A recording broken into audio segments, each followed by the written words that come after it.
একটু degree certificate অর্জন করলে মনে হয় যে আমি অনেক কিছু করে ফেলেছি, বা এমন কিছু ভালো করেছি মানুষকে না দেখানো পর্যন্ত ঘুম হচ্ছে না।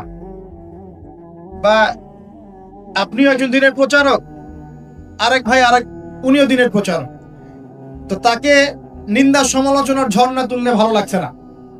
মানে মানুষকে আন্ডার এস্টিমেট না করলে নিজের সুপিরিয়র এই সত্যটা প্রকাশ পাচ্ছে না, এটা কিন্তু অহংকার। আর আল্লাহ রাব্বুল আলামিন অহংকারী ব্যক্তিকে পছন্দ করেন না। অহংকার সম্পর্কে আল্লাহ পাক বলেছেন, এটা সম্ভবত হাদিসে কুদসিতে আছে, উলামায়ে কেরাম ভালো বলতে পারবেন, যে অহংকার আল্লাহর চাদর, এটা নিয়ে কেউ টানা হাসরা করলে আল্লাহ পাক সেটা সহ্য করবেন না। প্রিয় ভাইরা, ওয়াদা আমরা করে এসেছিলাম, ওয়াদার খেলাফ করলে কিন্তু আমরা মুনাফিক হয়ে যাব। কি ওয়াদা করেছিলাম? আল্লাহ পাক আদম আলাইহিস সালামকে সৃষ্টি করে তার পৃষ্ঠদেশ থেকে সমস্ত আদম সন্তানের যে আকৃতি, এই আকৃতি আল্লাহ পাক দেখিয়েছেন। কাকে দেখিয়েছেন? আদম আলাইহিস সালামকে দেখিয়েছেন। আদম আলাইহিস সালাম দেখছেন একটা আকৃতি, রূহ, খুবই সুদর্শন, খুবই সুন্দর দেখতে। তো তিনি জিজ্ঞাসা করলেন, হে আল্লাহ, এই কে, নাম কি? আল্লাহ রাব্বুল আলামিন বললেন, এ তোমার সন্তান, তার নাম দাউদ। কি নাম? দাউদ আলাইহিস সালাম নাম শুনেছেন? আদম আলাইহিস সালাম বললেন, তার হায়াত কত হে আমার রব? আল্লাহ পাক বললেন যে 60 বছর। কত বছর? 60 বছর। আদম আলাইহিস সালাম বললেন যে আমার হায়াত থেকে আল্লাহ তুমি তাকে আরো 40 বছর দিয়ে দাও। এরপরে দাউদ আলাইহিস সালামের বয়স হয়ে গেল 100 বছর। দেখেন, তো এই সময় আল্লাহ পাক সমস্ত, আচ্ছা এখানে একটা কথা বলে দিই, এই যে দুইজনের নাম পেলেন এখানে, আদম এবং দাউদ, ঠিক আছে? এই দুইজন নবীকেই কিন্তু আল্লাহ পাক কোরআনের মধ্যে আল্লাহর খলিফা বলেছেন। এটাও একটা কোইন্সিডেন্স, এটা একটা মিল কোরআনের। একটা কথা মনে রাখবেন যে কোরআনের একটা আয়াত কিন্তু আরেকটা আয়াতকে ব্যাখ্যা করে। কোরআনের আয়াতগুলো হচ্ছে, আমি একটা উপমা দিচ্ছি, আকাশের তারার মতো অনেকটা। আকাশের তারা দেখেছেন কখনো? সময় কোথায় তারা দেখার?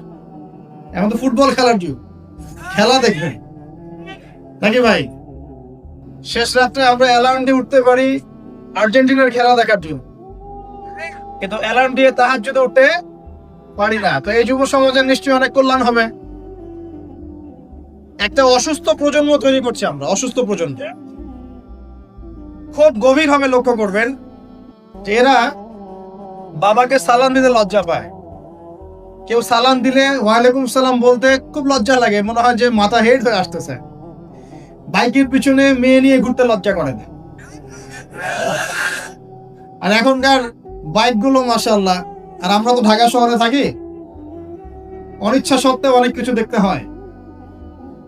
এমন অনেক দৃশ্য দেখেছি আপনি বিশ্বাসই করবেন না, এটাও হচ্ছে সমাজে। গাড়ি নিয়ে যাচ্ছি, হয়তো বই পড়ছি, পড়তে পড়তে চোখটা লেগে গেলে একটু মানুষ তাকায় না দেখো দিকে, জানলা খুলে তাকিয়ে দেখছি যে গাড়ি নিয়ে যাচ্ছে, ড্রাইভার ড্রাইভ করছে, পিছনের সিট এক ছেলে বসে আছে, ওই ছেলের কোলের উপর একটা মেয়ে বসে আছে। প্রকাশ্যে নবী সাল্লাল্লাহু আলাইহি ওয়াসাল্লাম কি বলেন না এই হাদিসটা?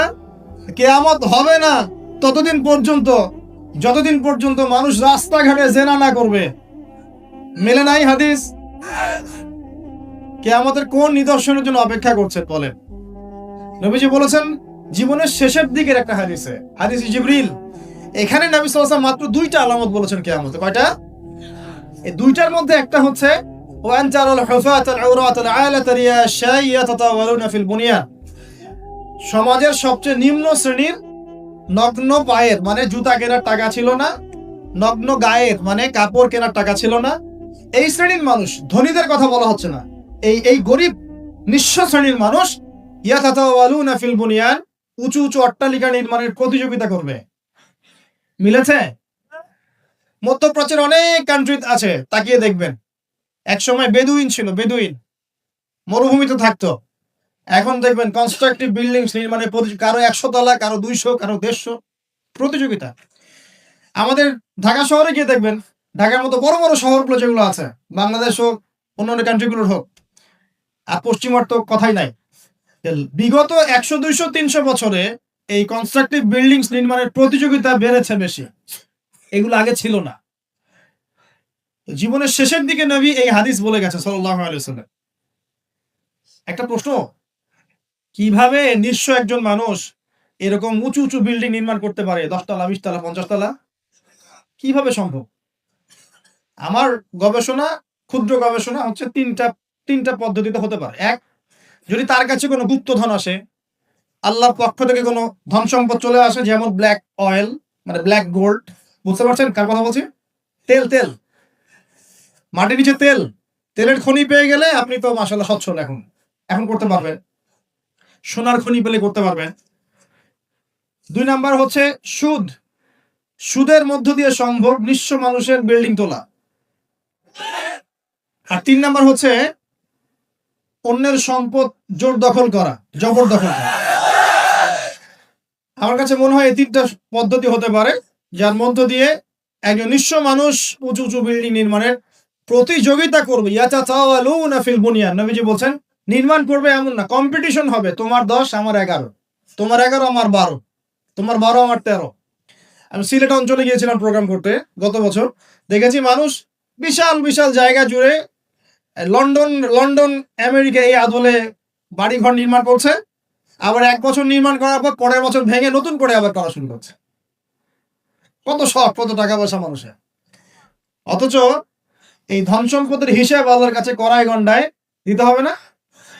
একটা হাদিস পড়ছিলাম গতকালকেই, মনে হয় আবার পড়ছিলাম, যে গরিবরা 500 বছর আগে জান্নাতে যাবে ধনীদের চাই।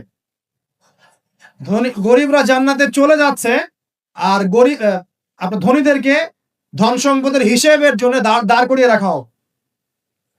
জাকাত দেওয়ার নাম নাই, উঁচু উঁচু বিল্ডিং নির্মাণের প্রতিযোগিতা চলছে। দুনিয়ার জীবনে টিকে থাকার জন্য এত কিছুর প্রয়োজন আছে? নবী সাল্লাল্লাহু আলাইহি ওয়াসাল্লাম বলছেন যে দুনিয়াতে তুমি থাকো মুসাফিরের মতো, প্রয়োজন পূরণ হয়ে গেছে, যথেষ্ট। হ্যাঁ, অবশ্যই আমরা যদি সামর্থ্য থাকে 10 তলায় ইসলামী কোনো প্রতিষ্ঠান গড়ে তুলবো, কোনো সমস্যা আছে? দিনের বড় মার্কাজ গড়ে তুলবো, ইনশাআল্লাহ, কোনো সমস্যা? নিজে বাঁচার জন্য, ভোগ বিলাসের জন্য দুনিয়া থেকে মত্ত হয়ে থাকা যাবে? দুনিয়ার নেশা যাকে পেয়ে গেছে, আলী রাদিয়াল্লাহু আনহু বলেছেন, দুনিয়ার নেশা যাকে পেয়ে গেছে তার নেক আমল কমে গেছে। তিনি বলছেন দুনিয়া সাপের মতো, টাচ করতে মনে হবে খুব সফট, নরম। সাপ কিন্তু খুব নরম, সফট, কিন্তু এর মোহে মানুষ ঢুকে গেলে এর বিষাক্ত ছোবলে মানুষ গ্রাস হয়ে যায়, টিকতে পারবে। পরে আমি দেখে আসছি ইনশাআল্লাহ। নবী সাল্লাল্লাহু আলাইহি ওয়াসাল্লাম একটা হাদিসে বলেছেন, এই মহাসাগরে আপনি যদি আঙ্গুল ঢুকিয়ে দেন, যতটুকু পানি হাতে লেগে থাকবে এর নাম দুনিয়া, বাকি সমস্ত পানি হচ্ছে আখিরাত। এটাই হয়তো ওই আয়াতের ব্যাখ্যা হতে পারে, বাল তুসিরুনাল হায়াতাদ দুনিয়া ওয়াল আখিরাতু খায়রুন ওয়া আবকা। তোমরা দুনিয়ার জীবনকে প্রাধান্য দিচ্ছ, কিন্তু আখিরাত চিরস্থায়ী এবং উত্তম। একটা হাদিসে পড়েছিলাম, নবী সাল্লাল্লাহু আলাইহি ওয়াসাল্লাম যাচ্ছেন সাহাবীদেরকে নিয়ে, রাস্তায় একটা মৃত ছাগলের বাচ্চা বা ওই বকরির বাচ্চা ছিল, মৃত। নবীজি বলছেন, এই মৃত ছাগলের বাচ্চাটা তোমরা কি 1 দিরহামের বিনিময়ে কিনতে চাও? সাহাবীরা বলছেন, বিনামূল্যে দিলেও তো কেউ নিবে না ইয়া রাসূলুল্লাহ সাল্লাল্লাহু আলাইহি ওয়াসাল্লাম। নবী সাল্লাল্লাহু আলাইহি ওয়াসাল্লাম বলছেন যে আল্লাহর কাছে এই পুরো দুনিয়ার মূল্য এই মৃত ছাগলের সমান নয়।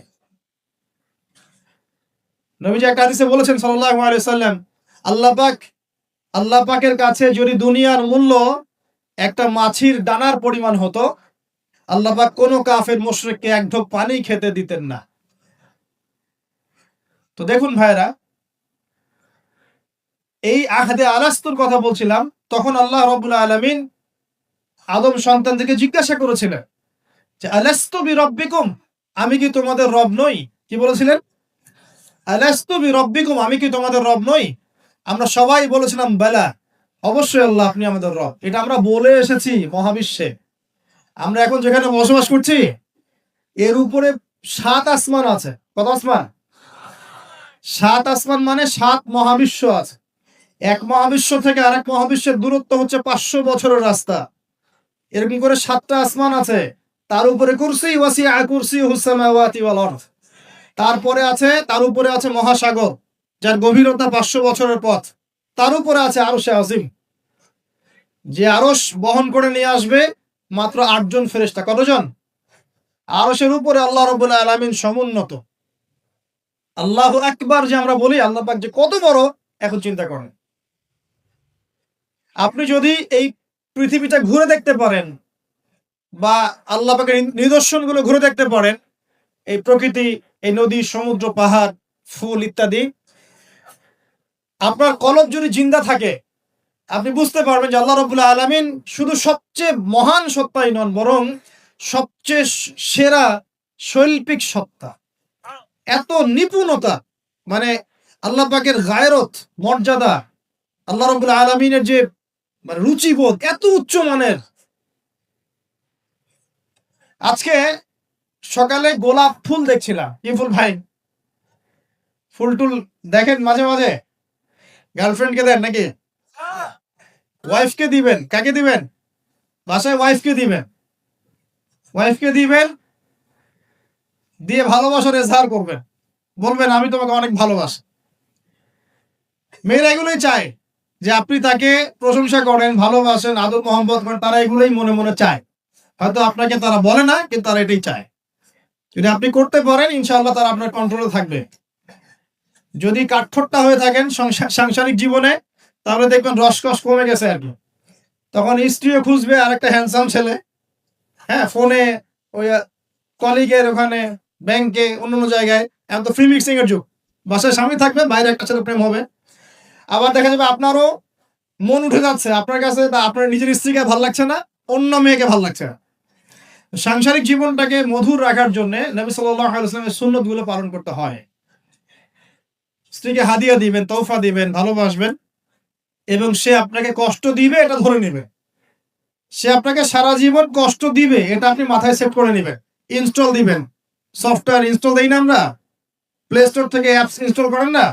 আপনার লাইফে একটা অ্যাপস ইনস্টল করবেন যে স্ত্রী আপনাকে কষ্ট দিবে। তখন আপনার কাজ হচ্ছে মান সামাতা নাজা, যে ব্যক্তি চুপ থাকবে সে নাজাত পাবে। আর যদি আপনি চাপ দিতে চেষ্টা করেন তাহলে এই সম্পর্কটা ভেঙে যাবে। একটা হাদিস বলে দেই যেহেতু প্রসঙ্গটা এসে গেছে, যে ইবলিসের সিংহাসন হচ্ছে মহাসাগরের উপরে। কোথায়? মহাসাগর। ইবলিস দিন শেষে ওর সব চেলাচামুন্ডাকে ডাকে, ডেকে বলে যে তোমরা আজকে কি করছো? একজন বলে যে আমি আজকে একজনকে মদ খাওয়াই দিছি, একজনকে আমি আজকে জেনা করাই দিছি, একজনকে আমি খুন করাই দিছি। ইবলিস বলে যে আসলে কিছুই করো নাই তোমরা। তো একজন এসে বলে যে আমি আজকে অমুক পরিবারের মধ্যে স্বামী স্ত্রীর মাঝখানে বিচ্ছেদ ঘটাই দিছি। তখন ইবলিস তাকে কাছে ডেকে নিয়ে আসে, নিয়ে এসে মেডেল পরায় দেয়, গোল্ড মেডেল দিয়ে বলে যে হ্যাঁ তুমি একটা কাজের কাজ করছো। দেখলে ইজহার করবেন, পরিবার সুন্দর হবে ইনশাআল্লাহ। দোয়া করি আল্লাহ পাক আমাদের পরিবারগুলোকে জান্নাতি পরিবার বানিয়ে দিন, স্বামী স্ত্রীর মধ্যে মিল মহব্বত বাড়িয়ে দিন। আসলে স্ত্রীর জন্য স্বামীর চেয়ে আপন কেউ হয় না, আর স্বামীর জন্যও স্ত্রীর চেয়ে আপন কেউ হবে না। আবার স্ত্রীর অধিকার দিতে গিয়ে মাকে আবার ফেলে দিয়েন না। যার যার অধিকার তার তার জায়গায় সমানভাবে দিবেন ইনশাআল্লাহ। আপনি ইনসাফ কায়েম করবেন। মনে রাখবেন যে পুরুষ মানুষ কিন্তু বোকা। পুরুষ মানুষ কি? কারণ কি জানেন? সারা জীবন তারা স্ত্রী, সন্তান, পরিবার, পরিজন সবার জন্য অনেক কিছু করে ঠিকই, এবং এগুলো করতে গিয়ে তারা আল্লাহর পথ থেকে দূরেও সরে যায়, নামাজ ছেড়ে দেয়, কমিয়ে দেয়, আমল কমে যায়, দুনিয়ার ব্যস্ততা বেড়ে যায়। শেষ বয়সে সেই পুরুষ আবার একা হয়ে যায়। আল্লাহ রাব্বুল আলামিন আমাদের সবচেয়ে আপন সত্তা, বাকিরা আমাদের দুনিয়ার প্রয়োজন। এটা মাথায় রেখে চলতে হবে। আল্লাহ পাক তৌফিক দান করুন, আমিন। বলছিলাম এজহারের কথা। এই যে আকাশের তারার কথা বলেছি, স্ত্রীকে নিয়ে মাঝে মাঝে আকাশের তারা দেখবেন, এটা সুন্নত। স্ত্রীকে নিয়ে রাত্রেবেলা একটু হাঁটাহাঁটি করেন, গল্প গুজব করেন, সুন্নত। অনেক সুন্নত কিন্তু উঠে গেছে এখন। মাঝে মাঝে খেতে বসবেন, একটা প্লেটে খায়েন। বাসায় কি একটা প্লেট আছে? সব তো সেপারেট প্লেট। একটা প্লেট, বড় প্লেট, এরকম বড় প্লেট আছে বাসায়? প্লেট বুঝতে পারছেন কি না? থালা, থালা। এক প্লেটে খাওয়ার অভ্যাস করেন। নবী সাল্লাল্লাহু আলাইহি ওয়াসাল্লামের একটা হাদিস এমনও আসছে, আয়েশা রাদিয়াল্লাহু আনহা সম্পৃক্ত, একসাথে গোসলও করেছেন তারা। চিন্তা করা যায় এখন? একসাথে গোসলও করেছেন। আয়েশা রাদিয়াল্লাহু আনহা বলতেন যে আমার হাতের সাথে নবী সাল্লাল্লাহু আলাইহি ওয়াসাল্লামের হাত টাচ লাগতেছিল পানি নেওয়ার সময়। আমরা কারাকারি করতেছি পানি নেওয়ার সময়, কে আগে পানি নেবেন। ইসলাম এর মধ্যে সবকিছু সমাধান নাই। যদি আমরা সত্যি জানতাম যে ইসলাম কি জিনিস, আমরা কোশ্চিন গেলেও পশ্চিমাদের কাছে হাত পাততাম না। ইসলাম এমন একটা religion, complete code of life, যেখানে প্রতিটা বিষয়ের হেদায়েত আছে। এমনকি পরিবারের এই ছোট ছোট বিষয়গুলো, স্ত্রীকে মাঝে মাঝে হাতে খাইয়ে দিবেন, সুন্নত, নেকি পাবেন। সবচেয়ে উত্তম খরচ সেটা, যেটা আপনি আপনার পরিবারের পিছনে করেন। আকাশে মাঝে মাঝে তারা এবং চাঁদ দেখবেন স্ত্রীকে নিয়ে। কেন তারার সাথে তুলনা করছি জানেন? তারাগুলো শুধু তারাই নয়, যারা অ্যাস্ট্রোনমি সম্পর্কে কিছু পড়াশোনা করেছে তারা জানে যে এই তারাগুলোর পজিশন এত নিখুঁত যে একটা যদি সামান্য ডানে ভাবে সরে যায়, একটু 19-20 হয়ে যায়, মহাবিশ্বের এই মহাবিশ্বের যে মাধ্যাকর্ষণ শক্তি, অভিকর্ষ বল, এটা কলাপস করে ভেঙে পড়ে যাবে। পৃথিবী আর চাঁদের ডিস্টেন্স আছে না? চাঁদ যদি একটু পিছিয়ে যায়, হ্যাঁ, এই জোয়ার ভাটা যেটা হচ্ছে সমুদ্রে, এটার ভারসাম্য নষ্ট হয়ে যাবে। সূর্য আর পৃথিবীর একটা ডিস্টেন্স আছে না? সূর্য যদি এক ইঞ্চি সামনে চলে আসে, এক হাত সামনে চলে আসে, পৃথিবীর অর্ধেকের বেশি অংশ মরুভূমি হয়ে যাবে। আর যদি সূর্য এক হাত পিছনে চলে যায়, অল্প একটু পিছনে চলে যায়, তাহলে পৃথিবীর একটা বড় অংশ বরফে ঢেকে যাবে। কোন সত্তা এত নিপুণ ভাবে এগুলো সৃষ্টি করেছে? এখন নাস্তিকরা বলছে তো আল্লাহ বলে কেউ নাই। তাদের ধারণা এগুলো এত নিপুণ ভাবে মহাবিশ্বটা অটোমেটিকলি হয়ে গেছে, নাম এমনি এমনি। মানে আবু হানিফা রাহিমাহুল্লাহর একটা ঘটনা মনে পড়লো, যে নাস্তিকদের সাথে বাহাস হবে, তো তিনি নাই, সকাল থেকে তিনি আসছেন না। তো নাস্তিকরা খুব উৎফুল্ল, জিন্দিক তারা খুব উৎফুল্ল যে আজকে বাহাসে আমরা জিতে গেছি, আবু হানিফা রাহিমাহুল্লাহ তো নাই। আচ্ছা, আবু হানিফা রাহিমাহুল্লাহর আসল নাম কি বলেন দেখি? ওলামা কেরাম কেউ বলবেন না, আমি ইয়াং জেনারেশনের দৃষ্টি আকর্ষণ করছি। বলেন নোমান বিন সাবিত। যাক, না বলতে পারলে ঢপতাম কিন্তু। কত হিজরিতে জন্মগ্রহণ করেছেন বলেন? মায়ের দেওয়া দরকার এদের কিন্তু। কত হিজরিতে? 80 হিজরিতে। ইন্তেকাল কত হিজরি? 150। আর্জেন্টিনার স্ট্রাইকারের নাম কি বলেন? এই তো, এই হচ্ছে অবস্থা আমাদের ভাই। ব্রাজিলের স্ট্রাইকারের নাম কি? গতকালকে বাংলাদেশের ম্যাচে কে ভালো খেলেছে? শাবাশ, আপনাদের দ্বারাই হবে ইনশাআল্লাহ। সুবহানাল্লাহ। ভাই, আমি বলছি না যে দুনিয়া সম্পর্কে জ্ঞান রাখবেন না, কিন্তু ইসলামের জ্ঞান বিসর্জন দিয়ে দুনিয়ার জ্ঞান অর্জন করে কোনো লাভ নাই, বরং এগুলো আমাদের পরকালে ক্ষতির কারণ হবে। দেখুন, আল্লাহ পাক কোরআনে এই তারাগুলোর পজিশনের কসম করেছেন। কোরআনের আয়াতগুলোকে আকাশের তারার সাথে তুলনা করা হচ্ছে কেন? কারণ তারাগুলো আপনাকে পথ দেখাবে। কি দেখাবে? আপনি তারাগুলো মিলাতে পারলে ডাইরেকশন খুঁজে পাবেন। মনে করেন আপনার কাছে কোনো ঘড়ি নাই, কোনো মোবাইল ফোন, কিচ্ছু নাই, আজকে থেকে আপনি 1000 বছর আগে চলে গেছেন। এখন সমুদ্রে আপনি যাত্রা করতেছেন, আপনি দিক চিনবেন কিভাবে? কোনটা পূর্ব কোনটা পশ্চিম? রাতের বেলা আপনি কেমনে চিনবেন কোনটা পূর্ব কোনটা পশ্চিম কোনটা উত্তর কোনটা দক্ষিণ? তারা দেখে চিনতেন। কিভাবে চিনতেন? আকাশের তারা দেখে আগেকার নাবিক যারা ছিলেন, সেইলর, তারা দিক চিনতেন। এই তারাগুলোকে দিক নির্দেশক বলা হয়। ঠিক একইভাবে কোরআনের আয়াতগুলো যদি আপনি একটার সাথে একটা হারমোনিয়াসলি মিলাতে পারেন, আপনি পথ খুঁজে পাবেন ইনশাআল্লাহ। এই জন্যই বললাম যে আকাশের তারার সাথে কোরআনের আয়াতগুলোকে মেলানো, উপমা দেয়া যায়।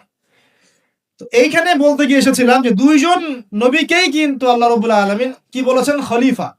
আদম আলাইহিস সালামকেও খলিফা বলেছেন, দাউদ আলাইহিস সালামকে কি বলেছেন? খলিফা। এখন বলেন তো, খলিফা কাকে বলে? যে কাপড় সেলাই করে? আমরা সমাজে বলে যে উনি খলিফা। খলিফা মানে দর্জি। খলিফা কে? এটা কে সবচেয়ে ভালো উত্তর দিতে পারবে? আমি না আল্লাহ? আমরা না আল্লাহ? আল্লাহ পাক কি বলছেন শুনুন। আল্লাহ পাক সূরা সদের মধ্যে বলছেন। কোন সূরা? সদ একটা সূরাই আছে। এই সূরার মধ্যে 24 থেকে 26 নম্বর আয়াত পড়ে দেখবেন। আল্লাহ পাক বলছেন, ইয়া দাউদ, হে দাউদ আলাইহিস সালাম, ইন্না জাআলনাকা খলিফাতান ফিল আরদ। হে দাউদ, আমি বা আমরা তোমাকে পৃথিবীতে খলিফা করেছি। কি করেছি? তোমার কাজ কি? তোমার কাজ হচ্ছে ফাহকুম বাইনান নাস বিল হক। তোমার কাজ হচ্ছে মানুষের মাঝে এই যে জনসাধারণের মাঝে হকের মানদণ্ডে বিচার ফয়সালা করবে। সুবহানাল্লাহ। একজন খলিফার কাজ কি তাহলে? জনসাধারণের মাঝে হকের মানদণ্ডে, ন্যায়ের মানদণ্ডে বিচার ফয়সালা করলে সে আল্লাহর খলিফা হবে। যদি অন্যায়ের মানদণ্ডে বিচার ফয়সালা করে সে শয়তানের খলিফা হবে। কথা কি বুঝতে পারছেন? এই খলিফা শব্দ আল্লাহ পাক প্রয়োগ করেছেন দাউদ আলাইহিস সালামের ক্ষেত্রেও এবং আদম আলাইহিস সালামের ক্ষেত্রেও। আদম আলাইহিস সালামকে আল্লাহ পাক কি বলছেন? ওয়া ইয ক্বালা রাব্বুকা লিল মালাইকা ইন্নী জাঈলুন ফিল আরদি, বলেন খলিফা। তাহলে আদমকেও খলিফা বললেন না আলাইহিস সালাম? তো আদম আলাইহিস সালাম পৃথিবীতে এসে কি আল্লাহর বিধান ছাড়া অন্য কারো বিধান দিয়ে বিচার ফয়সালা করেছেন কিনা? আর দাউদ আলাইহিস সালাম যখন জেরুজালেমের বাদশা ছিলেন সেখান থেকে তিনি কি আল্লাহর বিধান ছাড়া অন্য কোনো বিধান দিয়ে ফয়সালা করেছিলেন কিনা? উত্তর দেন। আল্লাহ পাক সূরা মাইদায় উল্টা কথা বলছেন। আল্লাহ পাক বলেন ওয়ামান লাম ইয়াহকুম বিমা আনজালাল্লাহ ফাউলাইকা হুমুল কাফিরুন। এটা 44 নম্বর আয়াত। 45 এ বলছেন ফাউলাইকা হুমুল ফাসিকুন। 47 এ গিয়ে বলছেন ফাউলাইকা হুমুজ জালিমুন। তিনটা বলছেন, বা প্রথমে কাফিরুন, তারপর জালিমুন, তারপর ফাসিকুন। তিনটা কথাই আল্লাহ বলছেন যে ব্যক্তি বা যারা আল্লাহর নাজিলকৃত বিধান দ্বারা বিচার ফয়সালা করছে না তারা ফাসিক, তারা জালেম, তারা কাফের। কে বলেছেন? আমাদের কথা। এখানে দুটো বিষয় চলে আসবে। এক, কেউ যদি মনে করে যে আল্লাহর বিধানগুলো এই যুগে চলে না, ওই যুগে চলতো, এই যুগে চলে না, এই যুগে আমরা যা বুঝি এটাই সেরা, তাহলে নিঃসন্দেহে সে কুফরিতে লিপ্ত আছে। কোনো সন্দেহ আছে? আর কেউ যদি মনে করে যে না আল্লাহর বিধানই চূড়ান্ত, এটাই সর্বোচ্চ, কিন্তু পরিবেশ পরিস্থিতি বিবেচনায় আমি ইমপ্লিমেন্ট করতে পারছি না, সে ব্যক্তির কথা আলাদা। কথা কি বুঝতে পারছেন? আমাদের আকীদা পরিষ্কার করতে হবে না? তাহলে এখানে আপনি খলিফার সংজ্ঞা পেলেন, খলিফার কাজ কি সেটাও পেলেন। আরো একটা কথা আল্লাহ পাক বলেছেন দাউদ আলাইহিস সালামকে, সেটা হলো ওয়ালা তাত্তাবিউল হাওয়া, তুমি তোমার প্রবৃত্তির অনুসরণ করো না। প্রবৃত্তি মানে কি? মন যা চায় তার অনুসরণ করো না। ফায়ুদিল্লাকা আন সাবিলিল্লাহ, তাহলে এই অনুসরণ তোমাকে আল্লাহর পথ থেকে বিচ্যুত করে দিবে। ইন্নাল্লাযীনা ইউদিল্লুনা আন সাবিলিল্লাহি লাহুম আযাবুন শাদীদ বিমা নাসু ইয়াউমাল হিসাব। যারা নিজের মন গড়া প্রবৃত্তির অনুসরণ করেছে তারা আল্লাহ পাকের সরল পথ থেকে বিচ্যুত হয়ে গেছে এবং আল্লাহ পাক তাদেরকে কঠিন শাস্তি দিবেন, কারণ তারা কিয়ামতের দিনটাকে ভুলে গেছে। প্রিয় ভাইরা, আমরা ওয়াদা করে এসেছি আল্লাহর কাছে। কি ওয়াদা করেছি? যে আল্লাহ আমাদের রব। তাহলে দুনিয়াতে আসার পর কি আমরা আল্লাহর সাথে শিরিক করতে পারবো? আল্লাহর বিধান ছাড়া অন্য কারো বিধান মানতে পারবো? আল্লাহ পাকের হালালকে হারাম করতে পারবো? আল্লাহর হারামকে হালাল করতে পারবো? নাকি আমাদের উচিত হবে আল্লাহর সমস্ত বিধানের সামনে আত্মসমর্পণ করা? কোনটা? ইসলাম মানে কি? বলবে শান্তি। ঠিক আছে, শান্তি একটা শব্দের অর্থ হয়। ইসলাম শব্দের প্রকৃত অর্থ হচ্ছে আত্মসমর্পণের মধ্য দিয়ে শান্তি অর্জন করা। আল্লাহর হুকুম আহকামের সামনে আত্মসমর্পণের মধ্য দিয়ে কি করা? শান্তি অর্জন। আত্মসমর্পণ কেমন হবে?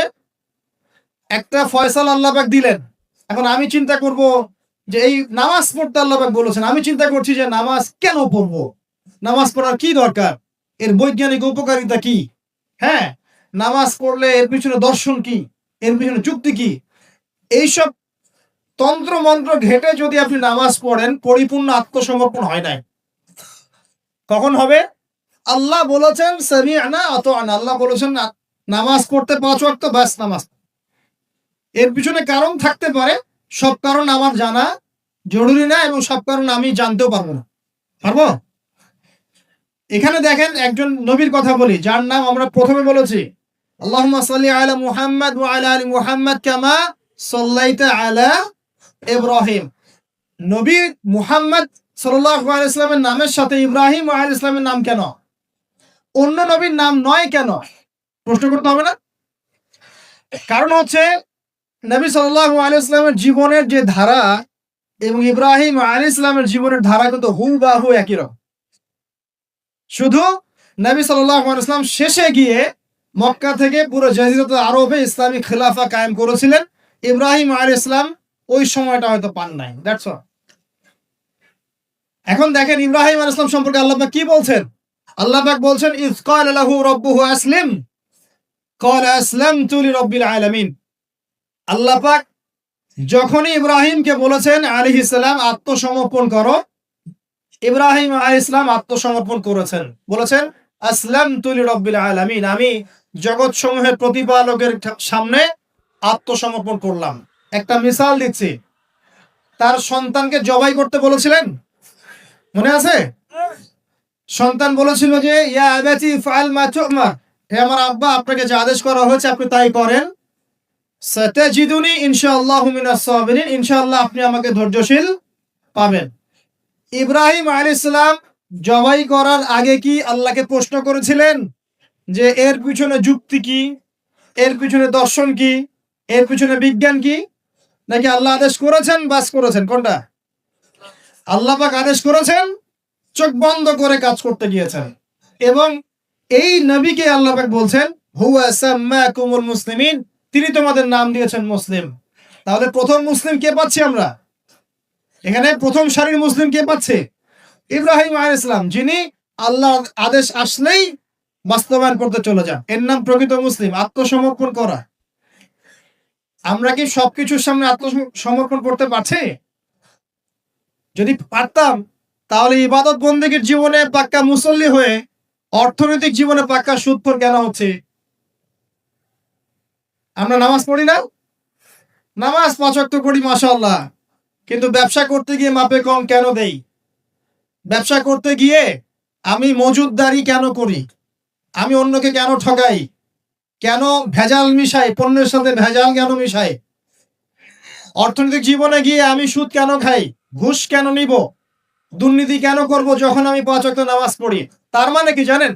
তার মানে আমরা এই আয়াতের উপর আমল করতে পারি নাই। কোন আয়াত? আল্লাহ পাক বলছেন উদখুলু ফিস সিলমি কাফা, তোমরা পরিপূর্ণরূপে ইসলামে প্রবেশ করো। এটা আয়াত আমল হয়েছে? কখন পরিপূর্ণ প্রবেশ হবে?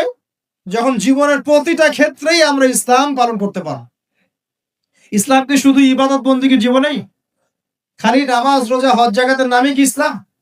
ব্যবসা ইসলাম নাই, পরিবারে নাই, অর্থনীতির মধ্যে নাই, রাজনীতির মধ্যে তো নাই। এটা তো থাকার দরকার নেই।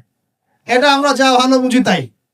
এখানে ইসলামের হেদায়েতের দরকার নাই। এখানে পশ্চিমে অনেক তন্ত্র আছে, সেকুলারিজম আছে, ডেমোক্রেসি আছে, কমিউনিজম আছে। ইসলামের প্রয়োজন আছে? কোনো দরকার নাই। এটা আমরা মুখে বলি ঠিকই, কিন্তু আসলে বাস্তবায়ন কি করা সম্ভব হয়? 100% হয় না, কিন্তু হবে ইনশাআল্লাহ। কবে হবে? যখন ইমামুল মাহদি আসবেন ইনশাআল্লাহ। কবে হবে?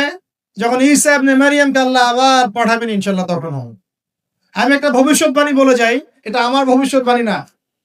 কে বলেছেন?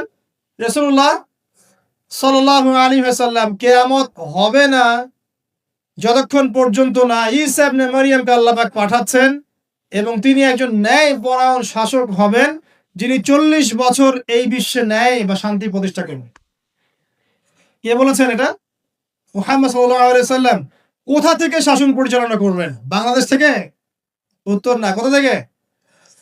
যেই জায়গাটার মানে আমাদের মালিকানার জায়গা, সেখান থেকে আমাদের মুসলিম ভাই বোনদেরকে আজকে নির্মম নির্যাতন করে বের করে দিয়েছে না? ওই জেরুজালেম থেকে ইনশাআল্লাহ তাআলা তিনি সারা বিশ্বে ইসলাম প্রতিষ্ঠা করবেন ইনশাআল্লাহ। বিশ্বাস করেন, এটা সত্য কথা। এখনকার অবস্থা থেকে বোঝা যায়। এখন তো মনে হচ্ছে ইসলামের সাথে বিশ্বের শাসনের সাথে মুসলিমদের কোনো সম্পর্কই নেই, তাই মনে হয় না? কিন্তু এমনটা থাকবে না ইনশাআল্লাহ। বিশ্বাস করেন, এমনটা থাকবে না। হয়তো আমি অপদার্থ একজন মানুষ, আমি অপদার্থ, হয়তো আমরা অনেকে অপদার্থ, আমাদের দ্বারা হচ্ছে না, কিন্তু আল্লাহ পাক এমন একটা প্রজন্ম নিয়ে আসবেন ইনশাআল্লাহ, যারা আল্লাহ পাকের জমিনে আল্লাহর দিনটা প্রতিষ্ঠা করবে ইনশাআল্লাহ। দিন পালন আর প্রতিষ্ঠা এক জিনিস নয়।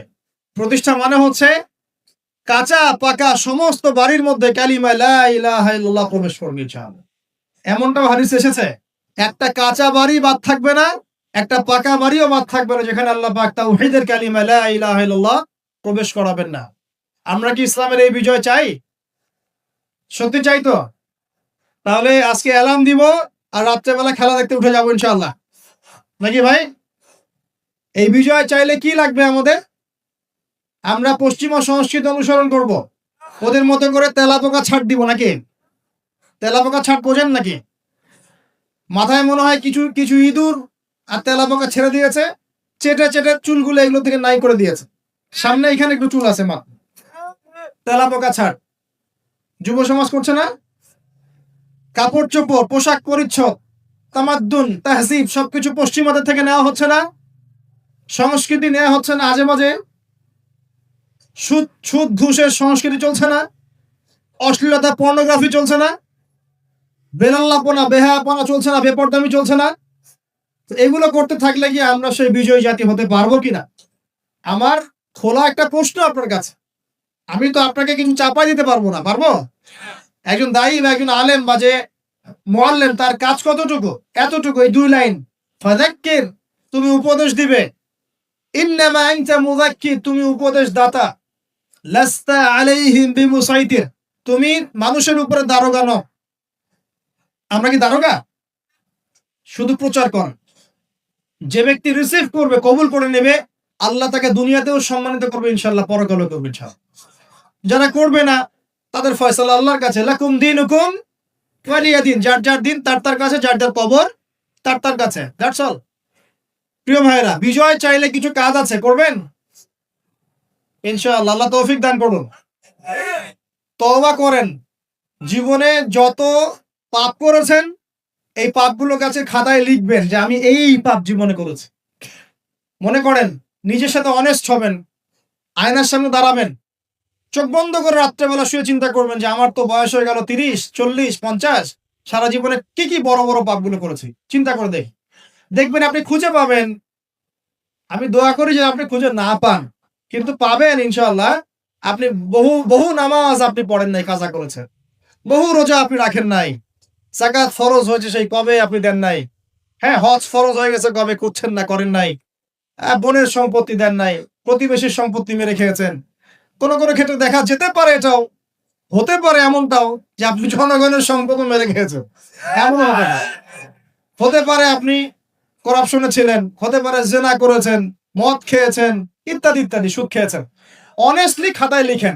লেখার পরে শেষ রাত্রে উঠে চোখের পানি ছেড়ে দিয়ে আল্লাহর কাছে 2 রাকাত নামাজ পড়ে বলেন, আল্লাহুম্মা আনতা রাব্বি লা ইলাহা ইল্লা আনতা খালাকতানি আনা আবদুক ওয়া আনা আলা আহদিক ওয়া ওয়া'দিকা মাস্তাতা'ত আউযু বিকা মিন শাররি মা সানা'ত আবুউ লাক বিনি'মাতিকা আলাইয়া ওয়া আবুউ বিযানবি ফাগফিরলি ফাইন্নাহু লা ইয়াগফিরু যুনুবা ইল্লা আনতা। এটা সাইয়্যিদুল ইস্তিগফার, ইস্তিগফারের সর্দার। যে ব্যক্তি সকালে পড়বে, রাত্রের আগে যদি মারা যায় জান্নাতি, রাত্রে পড়বে সকালের আগে মারা গেলে জান্নাতি।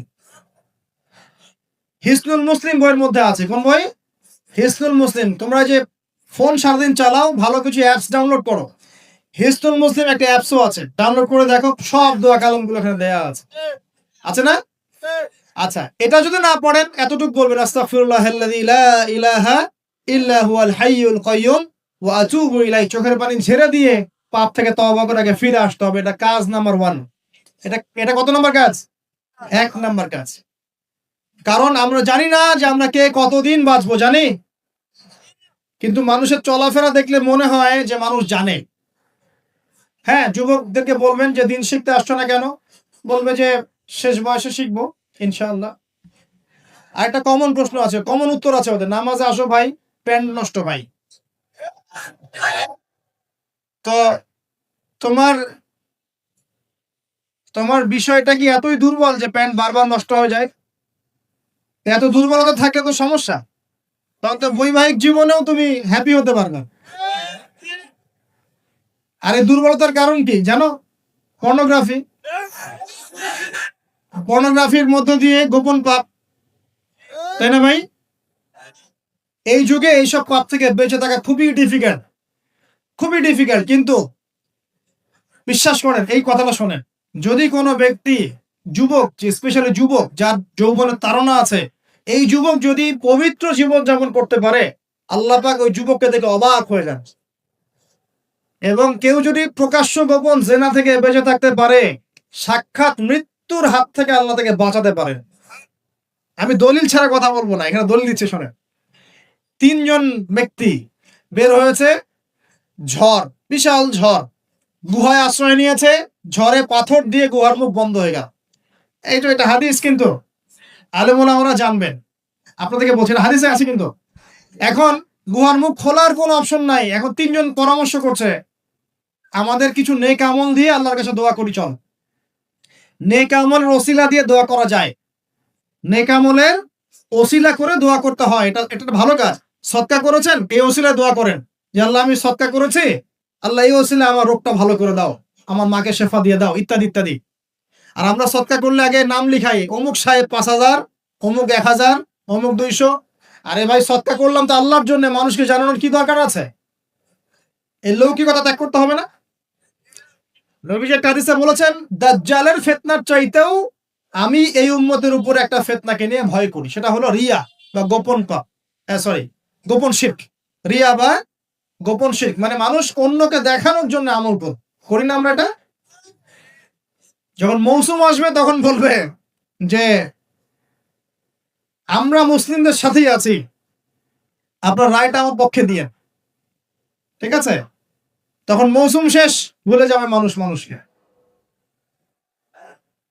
শোনেন, একজন দোয়া করছে, আল্লাহ আমার বৃদ্ধ পিতামাতা ছিল, তাদেরকে দুধ পান না করি আমি দুধ পান করতাম না, আমার সন্তানদেরকেও পান করাতাম না, এই আমলটা আল্লাহ যদি তোমার কাছে কবুল হয়, আল্লাহ তুমি আজকে এই পাথরটা সরিয়ে দাও। পাথরটা একটু সরে গেল। পাথর আল্লাহর হুকুম শোনে না, শোনে না। আগুন আল্লাহর হুকুম শোনে নাই। ইব্রাহিম আলাইহিস সালামকে ফেলা হচ্ছে, আল্লাহ পাক বললেন না ইয়া নারু কুনি বারদান ওয়া সালামান আলা ইব্রাহিম, আগুন ঠান্ডা হয়ে যায়নি? এই প্রকৃতি আল্লাহর কথা শোনে। দুইটা মাখলুক আল্লাহর কথা খালি শোনে না। দুইটা মাখলুক আছে আল্লাহর কথা শোনে না। এক নাম্বার হচ্ছে মানুষ, আর দুই নাম্বার কি? জিন। আর এই জন্য এই দুই শ্রেণীর ব্যাপারে আল্লাহ পাক বলেছেন, ওয়ালাকাদ যারানা লিজাহান্নামা কাসীরাম মিনাল জিন্নি ওয়াল ইনস, আমি জাহান্নাম পরিপূর্ণ করব প্রচুর মানুষ আর জিন দ্বারা। নাউযুবিল্লাহ। আগে মনে করতাম, যখন বয়সটা আরো কম ছিল, যে আল্লাহ পাক মানুষকে কিভাবে জাহান্নামে দিতে পারবেন, আল্লাহ পাক গফুর রহিম। এখন বুঝতে পারছি, পরিবেশ দেখে, এই বিশ্ব বৈশ্বিক প্রেক্ষাপট দেখে, গবেষণা করে, পড়াশোনা করে, যে জাহান্নামে যাওয়ার উপযুক্ত যদি কোনো প্রাণী থেকে থাকে সেটা হচ্ছে মানুষ। জানেন, জাহান্নামে যাওয়ার জন্য উপযুক্ত কোনো প্রাণী এই মহাবিশ্বে থাকে, সেটা হচ্ছে মানুষ। এই জন্য আল্লাহ রসুল একটা হাদিসে বলেছেন, 1,999 জন মানুষ যাবে জাহান্নাম। বলে নাউজুবিল্লাহ। আবার এমনও হাদিস আছে যে বিনা হিসেবে 70,000 মানুষ যাবে জান্নাতে, কোনো হিসাব নাই, বিনা হিসাবে জান্নাত। আবার একটা হাদিসে আসছে প্রত্যেক হাজারের সাথে 70,000 করে। সাহাবীরা খুশি হয়ে গেলেন যখন তারা জানলেন যে বেশিরভাগ জান্নাতে হবে উম্মতে মুহাম্মাদীর। সুবহানাল্লাহ। উম্মতে মুহাম্মাদীর জান্নাতে যাওয়ার একটা হাদিস বলে দিব, একটা হাদিসের উপর আমল করতে পারবেন? মেরাজের রাতে নবী সাল্লাল্লাহু আলাইহি ওয়াসাল্লামকে আল্লাহ পাক ওয়াদা করেছেন, হে মুহাম্মদ সাল্লাল্লাহু আলাইহি ওয়াসাল্লাম, তোমার উম্মতের মধ্যে যে কোনো ব্যক্তি যদি শিরিক না করে মারা যায়, আকাশ জমিন সমান পাপ থাকলেও আমি আল্লাহ তার সামনে আসমান জমিন সমান ক্ষমা নিয়ে হাজির হব। শিরিক না করে মারা গেলেই জান্নাতে যাবে ইনশাআল্লাহ। যদি সে চুরিও করে, জিনাও করে, ইনশাআল্লাহ আল্লাহ পাক হয়তো শাস্তি দিয়ে তাকে মাফ করে দিবেন। মৃত্যুর যন্ত্রণায় অনেক গুনাহ মাফ হয়ে যাবে ইনশাআল্লাহ। কবরের আযাবে অনেক পাপ মাফ হয়ে যাবে ইনশাআল্লাহ। আবার হাসরের মাঠেও মানুষ দাঁড়ায় থাকবে 50,000 বছর, এই কষ্টেই অনেক গুনাহ মাফ হয়ে যাবে ইনশাআল্লাহ। আল্লাহ পাক তার রহমতের চাদরে ঢেকে নিবেন, ইনশাআল্লাহ গুনাহ মাফ হবে। শিরকের পাপে যাওয়া যাবে না, আল্লাহ তৌফিক দান করুন। আর একজন ব্যক্তি বলছে, আল্লাহ একজন কৃতদাস ছিল আমার, সেই কৃতদাসকে সেই কৃতদাস আমার কাছে কিছু টাকা পেত। কি পেত? তো সেই টাকা দিয়ে আমি গবাদি পশু কিনেছিলাম, এই গবাদি পশু অনেক বংশবৃদ্ধি হয়েছে, অনেক দিন পর সে এসে বলছে আমার টাকা দাও। তা আমি বলেছিলাম সব এই গবাদি পশু তোমার, সব নিয়ে যাও। সে বলছিল যে আমার সাথে ঠাট্টা মশকরা করছো না। তখন সেই ব্যক্তি বলছে, না ঠাট্টা করছি না, তোমার টাকা থেকে কিনেছিলাম, এর বংশবৃদ্ধি হয়েছে, সবই তোমার, তুমি নিয়ে যাও। তিনি বলছেন, আল্লাহ এই দানটা যদি তোমার কাছে পছন্দ হয়ে থাকে, আল্লাহ আজকে এই মুখটা তুমি সরিয়ে দাও, পাথরটা সরিয়ে দাও। পাথর একটু সরে গেল। আরেকজন ব্যক্তি যার কথা আমি আপনাকে বলছি, এই যে গোপন পাপ, জেনা, free mixing, girlfriend boyfriend culture, এই সংস্কৃতির মতো যারা আছেন তাদের জন্য এই লাইনটুকু। এই ব্যক্তি বলছেন, হে আল্লাহ, আমার একজন চাচাতো বোন ছিল। কে ছিল? কাজিন, চাচাতো বোন। সে খুবই সুন্দরী ছিল, মাশাআল্লাহ। আল্লাহ পাক মেয়েদেরকে চমৎকার সৌন্দর্য দিয়ে সৃষ্টি করেছেন, করেন নাই? যুজ্জিনা লিন-নাস হুব্বুশ শাহাওয়াতি মিনান নিসা। মেয়েদের মধ্যে পুরুষদের সবচেয়ে বেশি খায়েশাত আছে, ফায়েশাত আছে, মানে খায়েশ, প্রবৃত্তির তাড়না আছে, সৌন্দর্য আছে, চাওয়া। তো চাচাতো বোনকে আমি খুব ভালোবাসতাম এবং আমি তাকে পেতে চাইতাম। একদিন সে আমাকে শর্ত দিল, 100 স্বর্ণ মুদ্রা দিলে আমি রাজি। বুঝতে পারছেন কথা কি? ব্যাখ্যা করতে হবে। 100 স্বর্ণ মুদ্রা দিলে আমি রাজি আছি। ওই যে বলে, নিজের পায়ে দাঁড়াও, একটা চাকরি করো, তারপর আমি রাজি। বলেনি আপনাকে?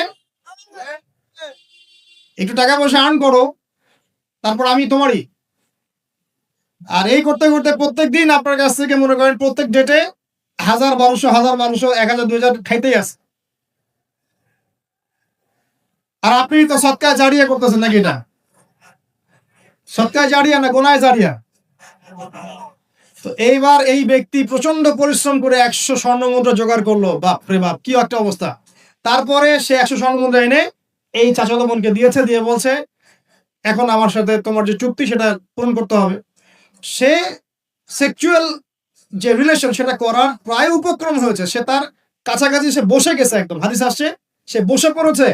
ঠিক ওই সময় এই মেয়েটা বলছে, হে আল্লাহর বান্দা, আল্লাহকে ভয় করো, আমি এই সতীত্ব এখন পর্যন্ত নষ্ট করি নাই, আল্লাহকে ভয় করো, আমার সতীত্ব নষ্ট করো না। কে বলছে এটা? এই চাচাতো মেয়ে, চাচাতো বোন। এই ব্যক্তি বলছে, আল্লাহ, আমি শুধুমাত্র তোমার ভয়ে সেই দিন সেখান থেকে তাৎক্ষণিক উঠে গেছি, 100 স্বর্ণ মুদ্রাও আর ফেরত নেই না। তোমার কাছে যদি এই কাজটা কবুল হয়ে থাকে আল্লাহ, আজকে এই সাক্ষাৎ মৌতের হাত থেকে আমাকে বাঁচাও। এই পাথরটা পুরোটাই সরে গেল আলহামদুলিল্লাহ। আমি দলিল দিলাম আপনাকে যে দেখেন, যদি আপনি জেনা থেকে দূরে থাকতে পারেন, আল্লাহ পাক আপনার সব পাপ তো মাফ করে দিবে ইনশাআল্লাহ। আল্লাহ পাক আপনাকে সাক্ষাৎ মৌতের মতো বিপদ থেকে বাঁচাতে পারবেন ইনশাআল্লাহ।